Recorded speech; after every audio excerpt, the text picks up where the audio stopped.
या देवी सर्वभूतेषु सरस्वतीरूपेण संस्थिता नमस्तस्यै नमस्तस्यै नमस्तस्यै नमो नमः। मित्रों,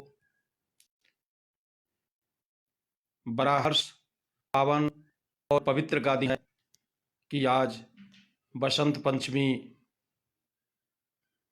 का पर्व है। बसंत पंचमी का पर्व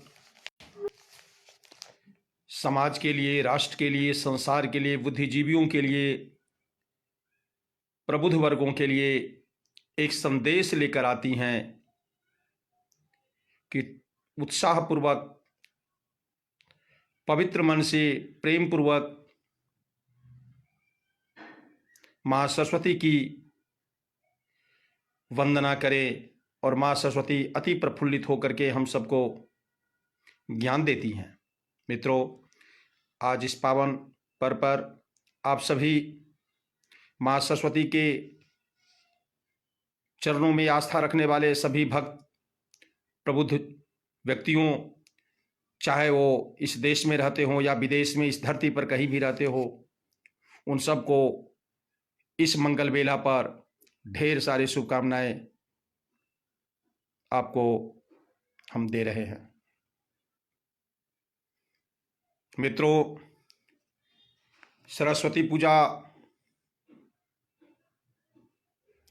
एक ज्ञान की पूजा ही नहीं है, अपितु एक सादगी की पूजा है। माँ सरस्वती का वेश सादगी है, मृदुभाषी है, हमेशा मुस्कान उनका चेहरा, वेदों के रचयिता, ज्ञान की भंडार है।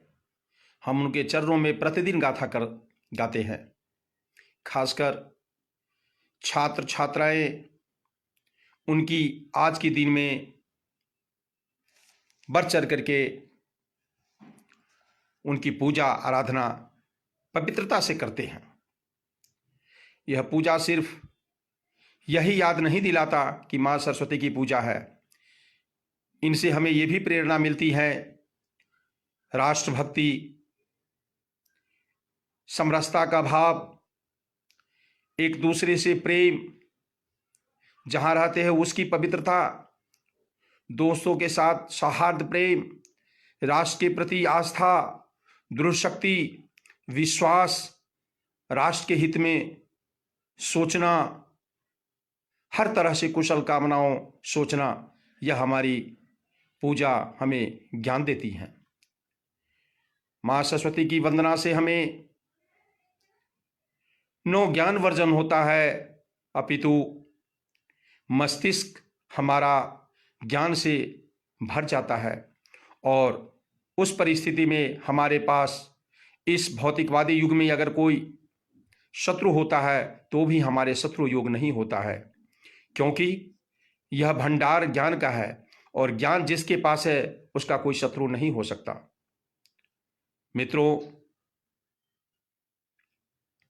सरस्वती पूजा हमें यही ज्ञान देती है कि एक दूसरे से मिलजुल करके रहिए, निष्ठा के साथ, पवित्रता के साथ, प्रेम पूर्वक के साथ मिलिए और राष्ट्र के हित में सोचने का हमारा परम कर्तव्य होता है। राष्ट्र धर्म सभी धर्मों से बढ़कर के होता है, सभी धर्मों से ऊंचा धर्म इसका माना गया है। राम ने भी रामायण में, गोस्वामी तुलसीदास जी की रामचरितमानस में ये ध्येय वाक्य है, जननी जन्मभूमि च स्वर्गादपि गरीयसी। जब राम ने रावण पर विजय प्राप्त करने के पश्चात जब अयोध्या की विभीषण को लंका की सिंहासन पर विराजमान करके जब अयोध्या की ओर आने गए तो उस समय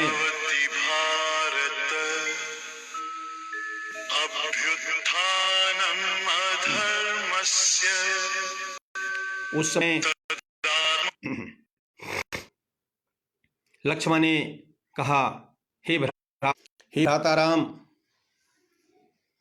आखिर हम रावण पर विजय प्राप्त की है, क्यों ना इसी लंका नगरी में रहा जाए, यहीं सत्ता को संभाली जाए, यहीं देश को सेवा की जाए। तत्पश्चात राम ने कहा, हे लक्ष्मण, हे अनुज, यह हमारे लिए कोई महत्व की बात नहीं है कि लंका का राजा हम बने और राजा प्रशासन करे।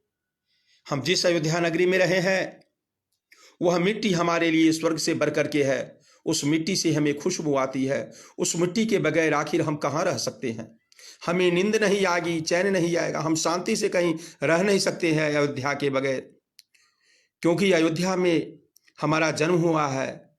अयोध्या में बालपन से लेकर के तरुणाई तक हम अयोध्या में रहे हैं, और आखिर बचपन के सारे दोस्त सखा भी तो वही हैं। फिर हम कैसे कहीं और रह सकते हैं। इसलिए कोई और नहीं, हमारे लिए तो अयोध्या नगरी है। मित्रों, इस पर्व से यह भी संदेश जाता है कि राष्ट्र के प्रति हमें सुदृढ़ रहना चाहिए। राष्ट्र के प्रति हमें अच्छे कर्तव्यों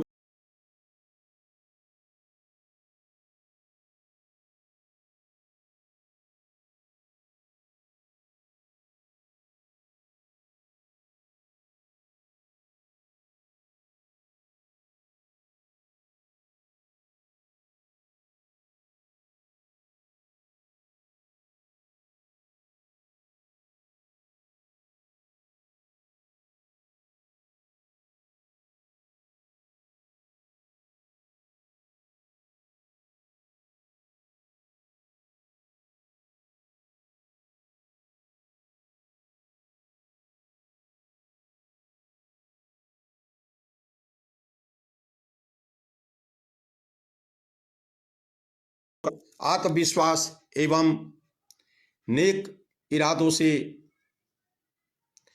दावत में धौलकर इच्छा शक्ति से अपने जीवन पथ को कागज पर बुद्धि में निवास करने वाली ज्ञान शक्ति सरस्वती से लिखे तो उसके जीवन पथ पर आनंद प्रदान शिवाजी दिखाई पड़ने लगेंगे। उसे आनंद की अनुभूति होने लगेगी।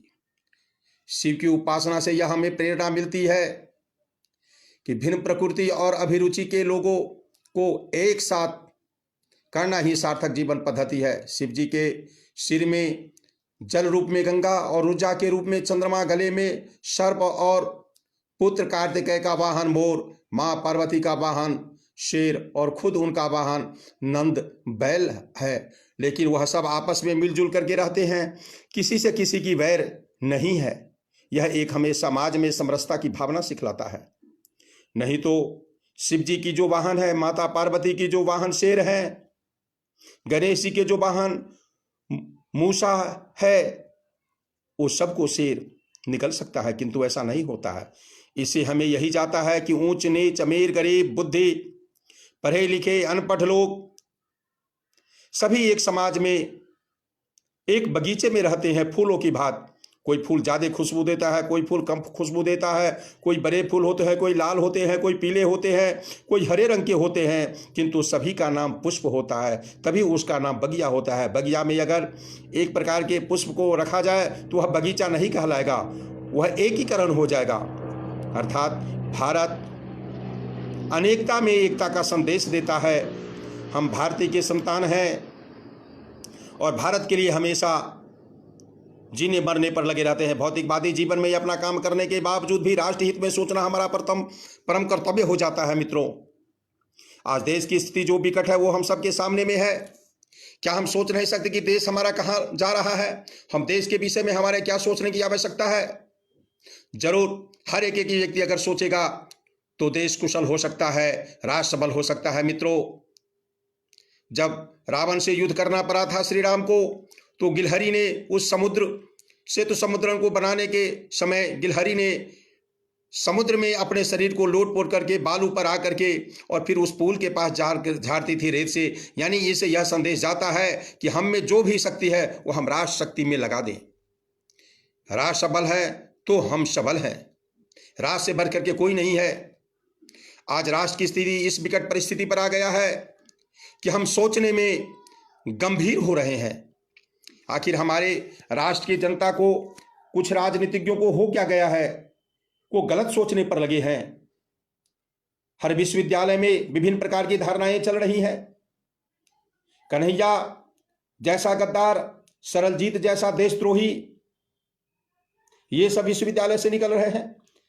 जिस विद्यालय से त्रिकालदर्शी युग पुरुष निकलते हैं, राष्ट्रभक्त निकलते हैं, ज्ञान का उपार्जन करके देश विदेश में भारत का नाम रोशन किया जाता है, और आज उस देश में ऐसे विरोधी नारे लगते हैं। हमारे देश को कानून को सख्त करने की आवश्यकता है, नहीं तो एक विषैला जहर बन जाएगा। यह कैंसर का रोग समाज में उत्पन्न करेगा और हम इसे कभी भी बर्दाश्त करने नहीं देंगे। मित्रों, हम सभी राष्ट्रभक्त हैं, हम सभी राष्ट्र के अनुयायी हैं, भारतीय माता के संतान हैं। इस भारत माता के खंडित होते हुए आखिर हम कैसे सह सकते हैं? भारत तेरे टुकड़े होंगे, ये सरलजीत बिहार भागलपुर का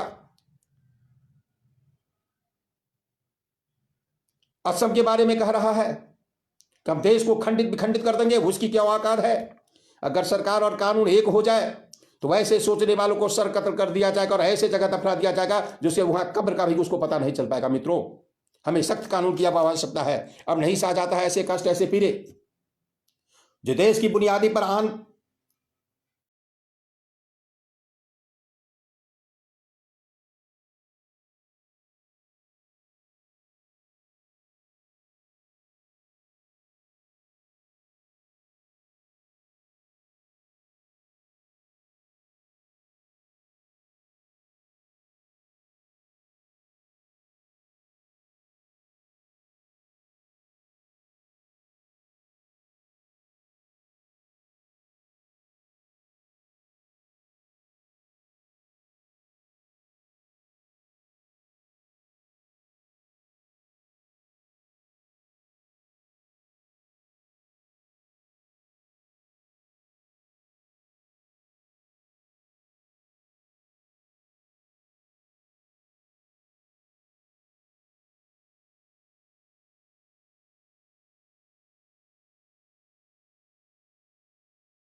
बिहार के सब एक से एक ज्ञानवान हुए हैं, महाराष्ट्र के हुए हैं, संपूर्ण भारतवर्ष के हुए हैं। इसलिए हमें किसी प्रांत के पक्ष में नहीं बोलना चाहिए, किसी प्रांत की अपमानित करने की बात नहीं होनी चाहिए। जो हिंदी बोले, अंग्रेजी बोले, उर्दू बोले, फारसी बोले, मलयालम बोले, उड़ियन बोले, कन्नड़ बोले, उत्तरम यत् समुद्र हिमालय नाम भारतीय यत्र संतति, समुद्र के उत्तर में, हिमालय के दक्षिण में जो संपूर्ण सतह है वह सब भारतवर्ष कहलाता है। वहां के रहने वाले भारतीय कहलाते हैं। बड़े गौरव की बात है।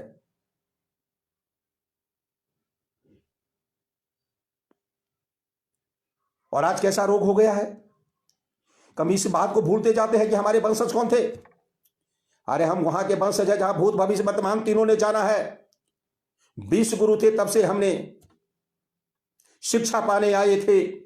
नालंदा विश्वविद्यालय जो बिहार में रहा, 10,000 छात्र छात्रावास में एक साथ अध्ययन करते थे, और हमारी संस्कृति को नष्ट करने के लिए विदेशियों ने उसको चलाया। 6 महीने तक आग जलते रह गए, किंतु हमारी संस्कृति नष्ट नहीं। भूल है कि भारतीय संस्कृति को नष्ट कर सकता है। भारतीय संस्कृति को नष्ट करने वाले को अपने सर कत्ल हो सकता है, लेकिन भारतीय नहीं हो सकता है, क्योंकि भारत कोई नहीं है, जीता जागता एक भगवान है। इन मिट्टी से हमें बातें होती है, इन मिट्टी की खुशबू हमें मिलती है। यह मिट्टी सपने में भी हमें धैर्य देता है, धैर्य देता है, हिम्मत देता है, ज्ञान देता है। आखिर इसके बारे में हम कैसे अब सब सोच सकते हैं। जिस देश में पवित्र गंगा नदी बहती है, यमुना नदी बहती है, सरस्वती नदी बहती है, प्रयागराज में दिखला दिया कि गंगा यमुना सरस्वती एक साथ बहती है, किंतु दिखाई नहीं पड़ता है कि सरस्वती कहां है और यमुना कहां है, गंगा कहां है। वह एक ही नदी होकर के मिल गई है। इससे यह पता चलता है कि इस देश में सभी रहने वाले हम एक है, हम सब रास्ता में चल सकते हैं। मित्रों, ऊंच नीच की भेदभाव को हमें खत्म करना पड़ेगा।